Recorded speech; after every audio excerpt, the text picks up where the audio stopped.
আসসালামু আলাইকুম প্রিয় দর্শক, অন্য মঞ্চের আলাপচারিতায় আপনাদের সকলকে আমন্ত্রণ জানাচ্ছি। নমস্কার, আমি তরুণ ঘোষ। আচ্ছা, বাংলাদেশের প্রধানমন্ত্রী শেখ হাসিনা তার মামলা তুলে নেওয়ার ব্যাপারে এবং তাকে পূর্ণ রাজনৈতিক কর্মকাণ্ডের পরিবেশ তৈরি করে দেওয়ার জন্য যে 1 নম্বর 2 নম্বর পয়েন্ট যেটা ছিল, যেটা আমি বলেছিলাম যে জয়শঙ্কর যে ডেকে পাঠিয়েছেন সেটা নিয়েই সম্ভবত আলোচনা হবে, তো সেটা নিয়েই আলোচনা হয়েছে এবং ফিক্সড ডেট জানতে চেয়েছেন জয়শঙ্করজি।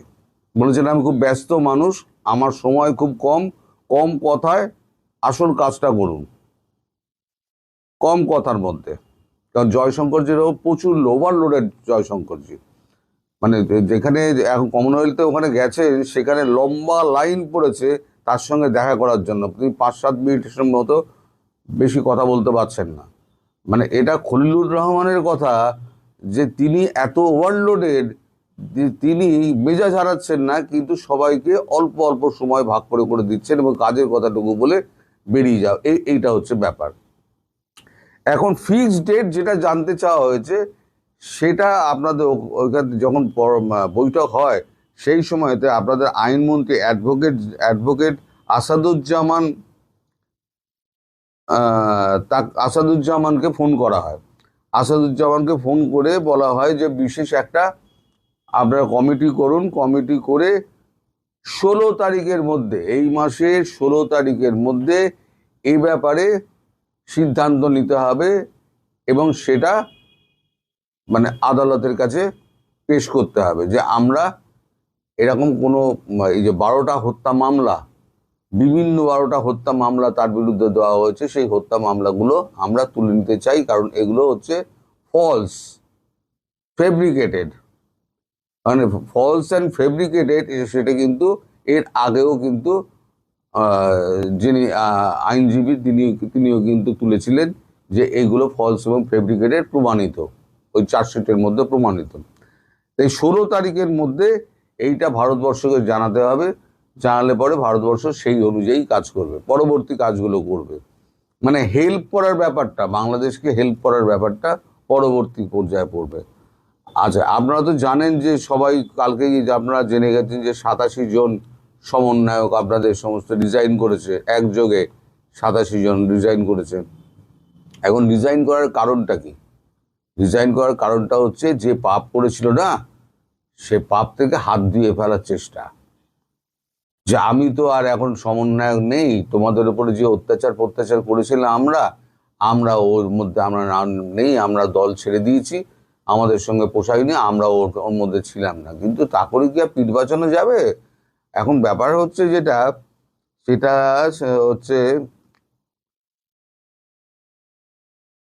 সীমান্ত অতিক্রম করে, কোন কোন সীমান্ত? ব্রাহ্মণবাড়িয়া, কুমিল্লা, ময়মনসিংহ, যশোর, এই সীমান্তগুলো পেরিয়ে আরো সীমান্ত আছে, এই সীমান্তের 4টি নাম আমার কাছে এসছে।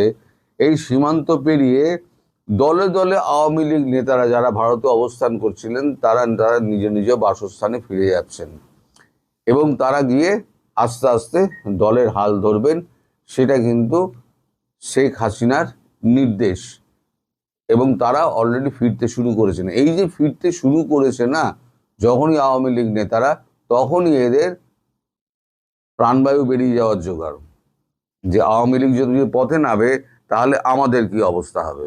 তো তারা ঝটপট ডিসিশন নিয়ে একই কমিটির 87 জন পুরো একসঙ্গে রিজাইন করে দেয়। এর আগে রিজাইন করেছে, টুকটাক এদিক ওদিক রিজাইন করেছে, কিন্তু একসঙ্গে একটা জেলা কমিটির, উপজেলা কমিটির 87 জন একেবারে একসঙ্গে রিজাইন করাটা, এটা কিন্তু কখনো এর আগে ঘটেনি। এটা কিন্তু একটা বড় ব্যাপার। এটা কিন্তু মানে এনসিপির পক্ষে কিন্তু খুব একটা খারাপ নিদর্শন, কারণ এনসিপি কিন্তু ধীরে ধীরে ধীরে ধীরে দুর্বল হচ্ছে। আমি বলেছিলাম না, সব কটাকে রাস্তা দিয়ে দৌড় করাবে, জামা কাপড় একেবারে ছিঁড়ে লেংটি পরে দৌড় করাবে, এদের অবস্থা ধীরে ধীরে ধীরে ধীরে সেই দিকে যাচ্ছে। এবার আমি যেগুলো বলেছিলাম 18 মাস আগে, তখন আমাকে তো অনেক কথা বলেছিলেন আপনারা, অনেক সমালোচনা করেছিলেন। এখন দেখুন সেই দিকে আস্তে আস্তে যাচ্ছে কিনা। ভারতবর্ষে একটা গুলি না চালিয়ে শুধু কূটনীতির মাধ্যমে একটা সরকারকে ফেলে দিল, যেটা সিআইএ বসিয়েছিল, আবার একটা নতুন সরকারকে বসিয়ে দিয়ে এবং তাকে দিয়ে এই সমস্ত কাজকর্মগুলোকে সমস্ত কমপ্লিট করানো হচ্ছে। তো যাই হোক, এখন আরো আওয়ামী লীগ নেতারা তারা কিন্তু জামিন পাচ্ছেন, যেমন ঢাকা, কুমিল্লা, সাভার, যশোর, সাতক্ষীরা, চাঁদপুর, এই 14 জন আওয়ামী লীগ নেতার জামিন অলরেডি হয়ে গেছে। বাকি যারা আওয়ামী লীগ নেতারা জামিনের এতে রয়েছেন, পাইপলাইনে রয়েছেন, তারা হলেন 297 জন আপাতত পাইপলাইনে রয়েছেন। তারপরে তো আরো আরো আস্তে আস্তে আসবে। নিরপরাধ সাংবাদিক যারা আছেন তাদেরকে ইমিডিয়েটলি, যাদের বিরুদ্ধে মামলা দেওয়া হয়েছে তাদেরকে ইমিডিয়েটলি ছাড়ার ব্যবস্থা করা হয়েছে। এটাও কিন্তু শর্তের মধ্যে ছিল যে আপনার সাংবাদিক, মানবাধিকার কর্মী, তারপর শিল্পী, সাহিত্যিক, তারপরে বুদ্ধিজীবী যারা রয়েছে তাদেরকে বিভিন্ন মামলায় আপনারা অ্যারেস্ট করে নিয়েছেন, সেগুলোকে ছাড়তে হবে। সেই ছাড়ার প্রক্রিয়াটাও কিন্তু শুরু হয়ে গেছে। অর্থাৎ দেখুন আস্তে আস্তে কিরকম হচ্ছে, ভারতের সঙ্গে সম্পর্কটা কিন্তু তারেক রহমান ধীরে ধীরে সব স্বাভাবিক করার চেষ্টা করছেন। মুখে কিছু বলছেন না, তিনি ভেতরে ভেতরে ভেতরে ভেতরে এই জিনিসটা করে যাচ্ছেন। এখন কথা হচ্ছে তিনি যদি ওপরে ওপরে করতে যান তাহলে আবার ভারত বিরোধী যে চক্রটা আছে, যদিও এখন খুব নেমে এসছে, এখন আর ওই শোনা যায় না ভারতীয় পণ্য বর্জন করো, দিল্লি না ঢাকা, দিল্লি না ঢাকা না পিন্ডি, এই সমস্ত এখন তো অনেক সব বন্ধ হয়ে গেছে। করে দেখেছে যে ভারতবর্ষ ছাড়া তাদের কোনো গতি নেই। এখন তারা নিজেরাই বুঝতে পারছে। আমার কমেন্ট দেখলে বোঝা যায় এখন সব শুধরে গেছে, সব ভালো ছেলে হয়ে গেছে। ভালো ছেলে পাওয়া খুব মুশকিল দাদা। তো যাই হোক, আচ্ছা,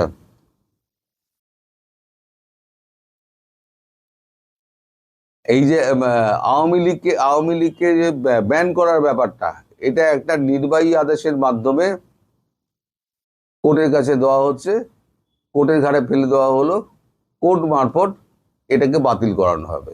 নির্বাহী আদেশের মাধ্যমে যেটা করা হয়েছে সেটা কিন্তু 30 তারিখের মধ্যে করতে হবে, 31 নয়, 30 তারিখের মধ্যেই করতে হবে এটা।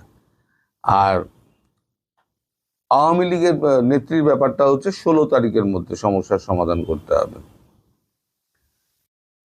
সীমিত আকারে আওয়ামী লীগের মিছিল এবং তাদের অফিস খোলা এবং তাদের রাজনৈতিক কর্মকাণ্ড শুরু করার ব্যাপারে কোনো বাধা দেওয়া যাবে না। এটা ভারতের পরিষ্কার মত। সীমিত আকারে আস্তে আস্তে শুরু করলে পরে তাদেরকে কোনো রকম ধরপাকড় করা যাবে না, তাদেরকে ফলস মামলা দিয়ে জেলে ঢোকানো যাবে না। যদি হয় সেটা কিন্তু এই চুক্তি ভঙ্গ হিসেবে দেখা হবে। তো সব মিলিয়ে যেটা দাঁড়াচ্ছে এইখানে যে মানে ভারতের সঙ্গে একটা সম্পর্ক একটা ভালো জায়গায় নিয়ে যাওয়ার চেষ্টা করা হচ্ছে। আর একটা বড় খবর যেটা আছে সেটা হচ্ছে এই যে আপনাদের রাষ্ট্রপতি শাহাবুদ্দিন চুপ্পু, তাকে আরো 1 বছর রেখে দেওয়ার পরিকল্পনা করা হয়েছে। কেন? প্রশ্ন উঠতে পারে, তো কেন? যুক্তি আছে তো।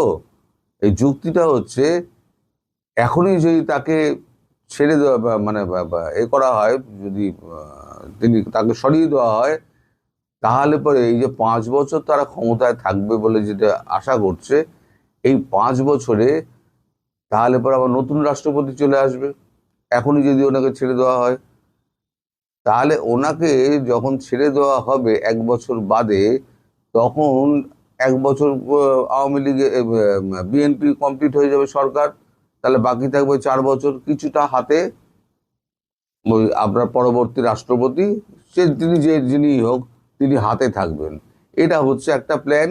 তাই শাহাবুদ্দিন চুপ্পুকে আপাতত 1 বছরের জন্য রেখে দেওয়ার একটা পরিকল্পনা করা হয়েছে। এখন এই হচ্ছে মোটামুটি ব্যাপার। দেখুন আপনাদের সময় কম, আমি ভিডিও দীর্ঘ করব না, কারণ আপনারা এখন অনেকেই ক্লান্ত। তারপরে তো আপনারা ঈদের বাজার হাট করবেন, এমনিই তো ভিউজ আমার লটকাচ্ছে, আপনারা সমস্ত ক্লান্ত আমি বুঝি।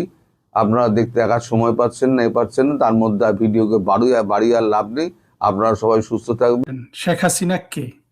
শেখ হাসিনা হলো শেখ মুজিবের মেয়ে। শেখ মুজিবকে, শেখ মুজিব বাংলাদেশ রচনা করেছে, আর শেখ হাসিনা বাংলাদেশ গড়ে তুলেছে। শেখ মুজিব এবং শেখ হাসিনার এই দুটাই হলো পরিচয় প্রত্যেকের। কথাটা কেন বললাম জানেন? গতকাল কানাডা প্রবাসী প্রিয়ভাজন ডক্টর শামীমের একটা ফেসবুক পোস্ট দেখলাম। সেখানে ইউরোপ প্রবাসী কোনো আওয়ামী লীগের নেতা বা বুদ্ধিজীবী সুলতানা রহমানের সাথে একটা ইন্টারভিউ দিয়েছেন, এবং সেখানে তিনি তার সাথে হওয়া কথোপকথনের বর্ণনা দিতে গিয়ে শেখ হাসিনা সম্পর্কে কিছু কথা বলেছেন। সেখানে অনেক কিছু আছে, আপনারা যারা এই ভিডিও দেখছেন তাদের অনেকে হয়তো ওই ভিডিওটা এর মধ্যে দেখেছেন। পুরো জিনিসটা এখানে আমি বলতে যাচ্ছি না, কিন্তু আমি বলতে চাচ্ছি শেখ হাসিনা সম্পর্কে কথা বলতে হলে একটু চিন্তা ভাবনা করে কথা বলতে হবে। উনি অনেক কথা বলেছেন যেগুলো অনেককে আবেগপ্রবণ করেছেন। উনি বলেছেন যে শেখ হাসিনাকে পশ্চিমে চায় না, এখানে চায় না, সেখানে চায় না। আপনার সাথে শেখ হাসিনা ফোনে কথা বলতে পারে, আন্তরিকভাবে কোনো কথা বলতেই পারে। সেগুলো দোহাই দিয়ে পাবলিকলি কি কথা বলতে হবে না হবে এগুলো একটু চিন্তা ভাবনা করে কথা বলা উচিত। শেখ হাসিনাকে পশ্চিমে চায় না, পূর্বে চায় না, এই কথাগুলো সম্পূর্ণরূপে একটা মন গড়া কথাবার্তা। কারণ হলো পশ্চিমের লোকজন তারা তো, তাই না, তাদের মধ্যে প্রজ্ঞা নাই। সব জায়গায় প্রজ্ঞা থাকলে তো মার্কিন যুক্তরাষ্ট্র যেচে তার সাম্রাজ্যটাকে পতনের দিকে নিয়ে যেত না। কিন্তু তারপরেও তাদের মধ্যে বোঝার ক্ষমতা আমাদের চেয়ে একটু বেশি আছে। বাংলাদেশের যে যাবতীয় সমস্যা, এটা শেখ হাসিনা যতদিন বেঁচে আছে, শেখ হাসিনা ছাড়া এই সমস্যার মধ্যে পশ্চিমারা যতই ঢুকতে চাক, তাদের স্বার্থের প্রয়োজনে হোক বা কারো ভালো করার জন্য, কারো মন্দ করার জন্য হোক, শেখ হাসিনা কিন্তু একটা সবচেয়ে বড় জায়গা যেখানে তাদেরকে, যার সাথে তাদের কথা বলতে হবে এবং সমঝোতা করতে হবে। ফলে শেখ হাসিনাকে চায় না, মাইনাস টাইনাস এগুলো আপনারা বলবেন না। আর শেখ হাসিনা সম্পর্কে কথা বলতে হলে ওই জিনিসগুলা ভাবতে হবে যে আপনি শেখ হাসিনা সম্পর্কে কথা বলছেন, যিনি বাংলাদেশ গড়েছেন। আমাদের অনেক সময় আমরা মনে করি যে আমরা মুক্তিযুদ্ধের পক্ষের শক্তি হয়ে গেলাম, কিন্তু বঙ্গবন্ধুকে শেখ মুজিব বলবো বা শেখ হাসিনা সম্পর্কে মনে যা ইচ্ছা তাই বলবো, আবেগ নিয়ে বলবো না, এগুলো আসলে কাঠামোর মধ্যে পড়ে না। যেমন একটা উদাহরণ দেই, আমি একটা মুক্ত চিন্তার ছেলে বা মেয়ে হবে, নাম বললাম না, ছেলেই হবে খুব সম্ভবত, ছদ্মনামে বেশ ভালো মুক্তিযুদ্ধের পক্ষে, মুক্তিযুদ্ধের কথা লেখে, ইত্যাদি ইত্যাদি লেখে, কিন্তু সেখানে সে শেখ মুজিব বলে, সে কিন্তু বঙ্গবন্ধু বলতে পারে না। বঙ্গবন্ধু লিখলে তার ইজ্জত টিজ্জত চলে যাবে আর কি।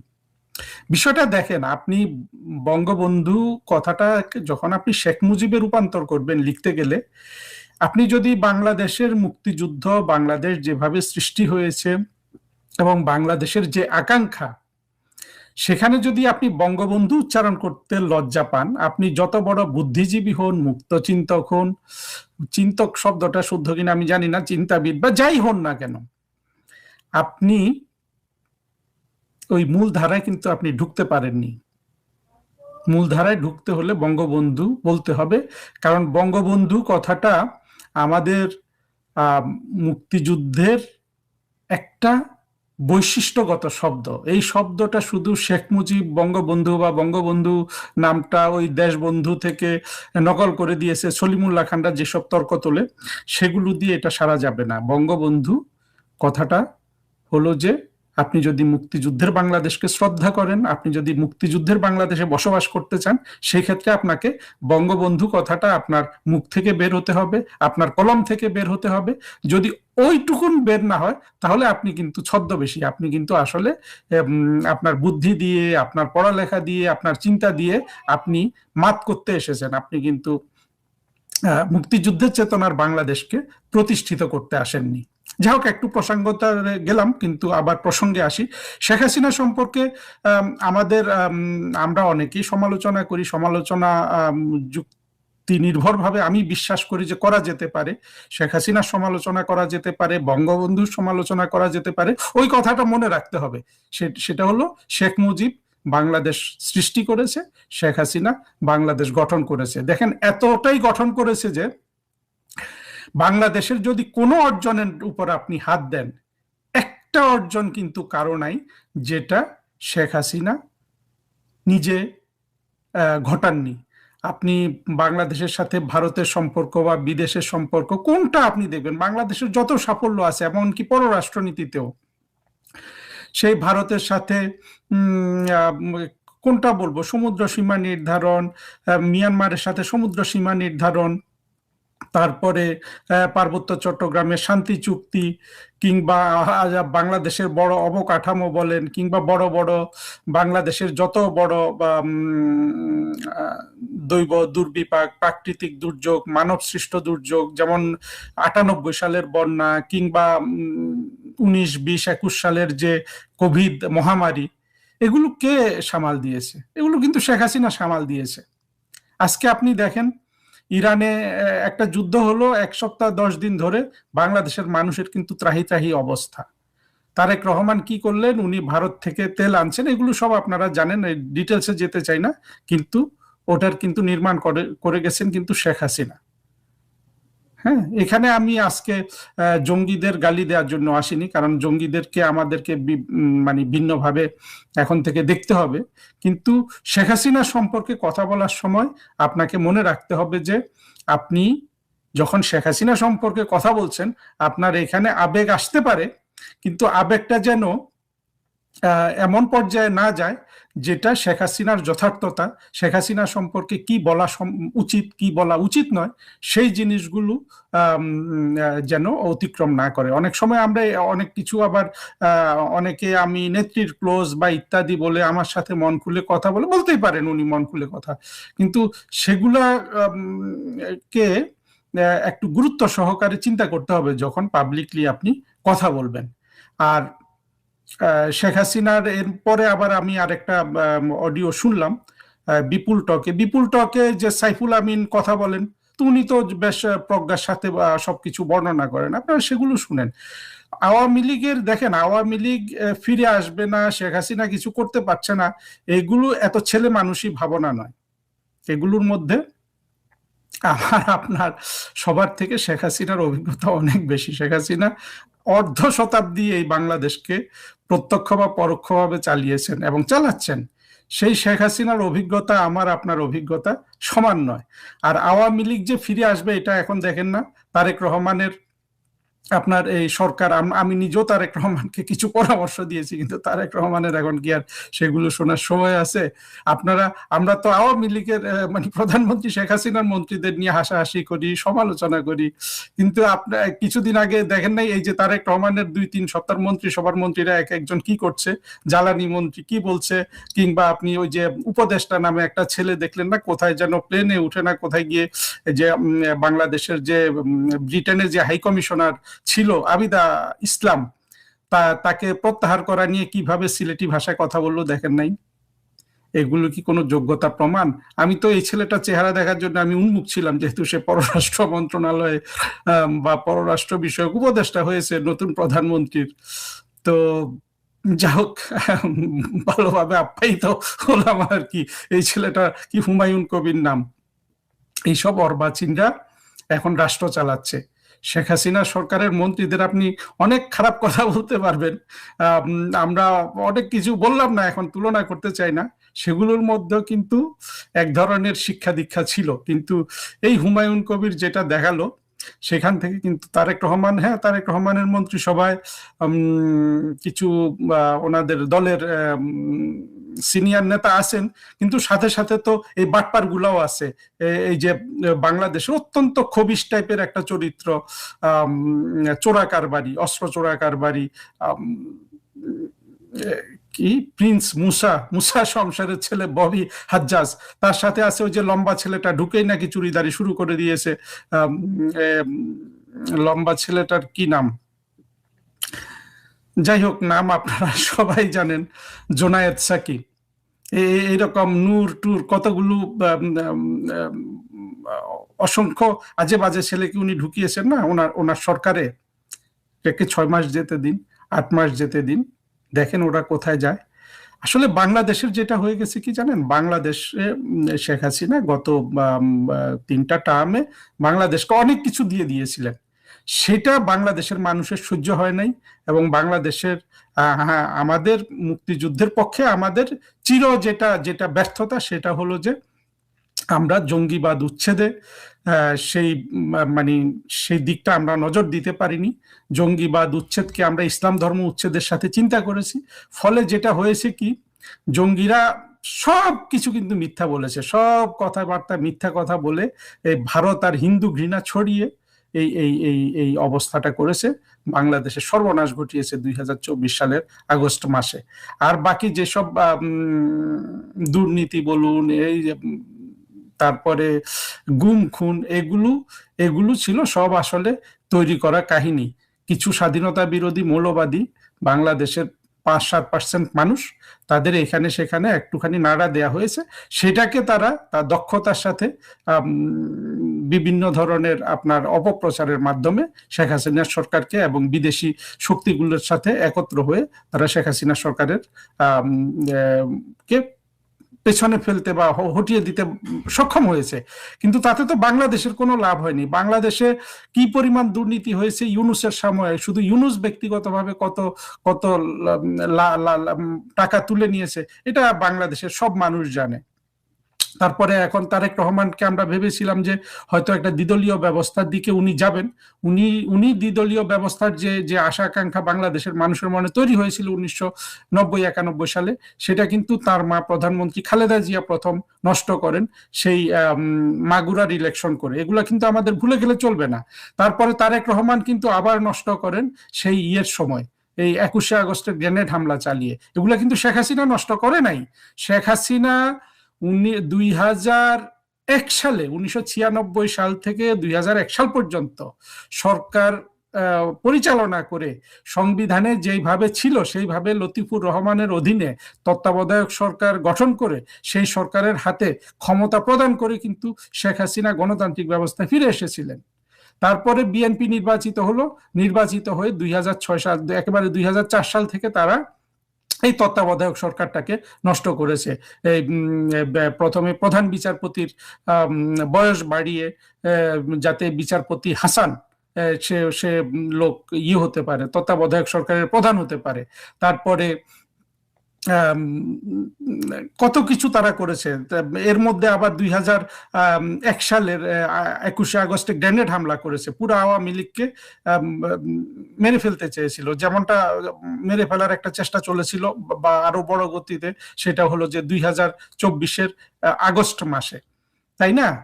তো আমরা যদি হিসাব করে দেখি, বাংলাদেশের গণতান্ত্রিক ব্যবস্থা সবকিছু কিন্তু আওয়ামী লীগ না, এটা আসলে বিএনপির হাতেই নষ্ট হয়েছিল। কিন্তু বিএনপি সেই আত্মসমালোচনা এখন তারা যদি না করে, ভবিষ্যতে আওয়ামী লীগ যখন ফিরে আসবে, আওয়ামী লীগের কিন্তু আর এই দেশ গঠনে, এই দেশে কারা রাজনৈতিক শক্তির অংশীদার হবে, কারা রাজনৈতিক ক্ষমতার অংশীদার হবে, সেগুলোর ব্যাপারে আপনার একেবারে সুনির্দিষ্ট এজেন্ডা নিয়ে আওয়ামী লীগের এগিয়ে যেতে আর কোনো কিন্তু বাধা থাকবে না।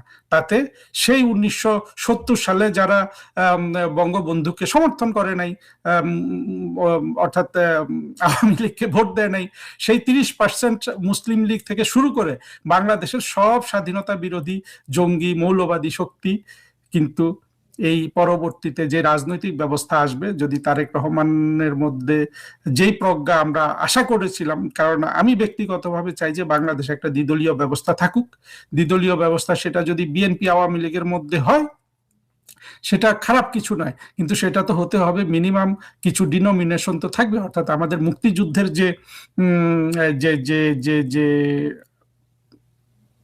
প্রাপ্তি বা মুক্তিযুদ্ধে যেভাবে দেশটা গঠন হলো সেই কাঠামোটাকে যদি অস্বীকার করা হয়, যেটা তারেক রহমানের আমি একটা ফটোকার্ড দেখলাম যে উনি বললেন যে দেশ স্বাধীন করেছে বিএনপি। তো উনি যদি এইসব কথাবার্তা বলেন আর ওনার পাশে যদি ওই হুমায়ুন কবিরের মতো এই ছেলে মেয়েরা থাকে বা ববি হাজ্জাজের মতো ছেলে মেয়েরা থাকে, তাহলে এই বিএনপির ডুবতে বেশি দিন সময় লাগবে না। আর আমি দেখেন গত 1 বছর ধরে একটা কথা বলে এসেছি, আওয়ামী লীগ ছাড়া, আওয়ামী লীগের রাজনৈতিক প্রক্রিয়ায় অংশগ্রহণ ছাড়া এই বাংলাদেশে কোনো ধরনের অর্থনৈতিক কর্মকাণ্ড পরিচালিত হবে না। অর্থনৈতিকভাবে আপনি কোনোভাবেই অর্থনীতিতে, অর্থাৎ মানুষের যে ভাগ্যের পরিবর্তন যেটা সবচেয়ে জরুরি, সেটা আপনি করতে পারবেন না আওয়ামী লীগ যতদিন রাজনৈতিক প্রক্রিয়ার মধ্যে অংশগ্রহণ করছে না। সেক্ষেত্রেও কিন্তু তারেক রহমান, তার সরকার, এরা কিন্তু লুজ করতে থাকবে। ফলে আওয়ামী লীগের লোকজনের হতাশার কি আছে? 2 বছর 3 বছর ওয়েট করেন। আমরা তো অনেক কষ্ট করেছি, ব্যক্তিগতভাবে আমরা অনেকে অনেক ধরনের বিসর্জন দিয়েছি, এবং তার চেয়েও বড় কথা হলো যে অনেক মানুষকে কিন্তু মেরে ফেলা হয়েছে, অনেক মানুষকে জেলে মেরে ফেলা হয়েছে, অনেক বাংলাদেশ যারা সৃষ্টি করেছে সেই রকম বড় বড় নেতাদের, হ্যাঁ, আমির হোসেন আমু, চিন্তা করে দেখেন বাংলাদেশের রাজনীতিতে কত বড় একটা ইনস্টিটিউশন, তাদেরকে জেলে ভরে রাখা হয়েছে, আরো কতজনকে, তাই না? আমাদের তো এই এই এই এই এই এই এই সাফারিংটা আমরা তো এর মধ্য দিয়ে যাচ্ছি, কিন্তু আমরা এর মধ্যে কিন্তু পরিশুদ্ধ হচ্ছি। ভবিষ্যতে আমরা সঠিকভাবে চিন্তা করতে পারবো কিভাবে আবার পুনরায় এই বাংলাদেশটাকে গঠন করা যায়, সেটা কিন্তু আওয়ামী লীগের নেতৃত্বেই হবে। বিএনপির প্রতি আমার কোনো ধরনের বিদ্বেষ নাই, আমার প্রচুর আপন লোকজন বিএনপির সমর্থক নেতা আছে, মানে বিভিন্নভাবে আছে আর কি। সুতরাং আমি বিএনপিরও ভালো চাই, কিন্তু বিএনপির মধ্যে তো প্রজ্ঞা আনার কোনো মানে আমাদের পক্ষেও সম্ভব না, বিএনপির পক্ষেও এটা সম্ভব না। ফলে কিন্তু বাংলাদেশের জন্য রয়ে গেছে সেই আওয়ামী লীগ, এবং সবার মাথার উপরে রয়ে গেছেন কিন্তু শেখ হাসিনা।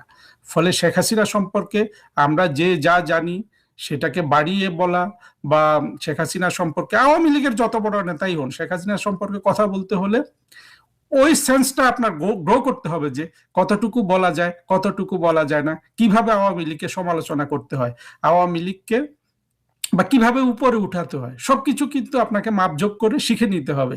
সেটা না শিখে অনেক কিছু বলে ফেললে যেটা হয় কি, সেটা শোভন হয় না, তাই না?